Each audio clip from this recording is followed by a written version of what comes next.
আর আমি আপনাদের কথা দিচ্ছি 2026-এর ভোট 2021-এ তো বিজেপির চাকাটা 77-এ আটকে গেছিল, এবার 50-এর নিচে থাকবে, কথা দিয়ে গেলাম 2026-এর লড়াই।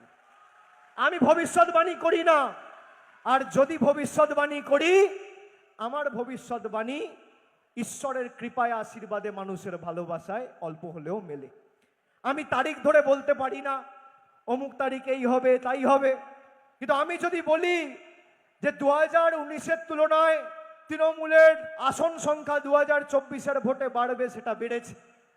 আমি ডায়মন্ড হারবারে বলেছিলাম যে আমরা এই যে ফেজে ভোট হবে, শেষ দফার ভোট 9 পাবো, 9 পেয়েছিলাম, আর বলেছিলাম 23 অলরেডি পেয়ে গেছি, তাহলে 23 আর 9 যোগ করলে হয় 32।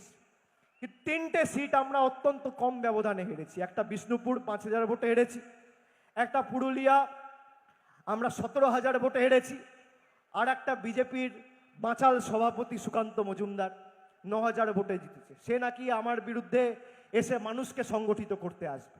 আপনি যদি 50 বছর রাজনীতি করেন আর আপনি যদি 10টা নির্বাচন লড়েন, 10টা নির্বাচনের ফলের নিরিখ যোগ করেও আপনার 7,10,000-এর ব্যবধান হবে না। ডায়মন্ড হারবারের মানুষ আমায় একবারে জিতিয়েছে।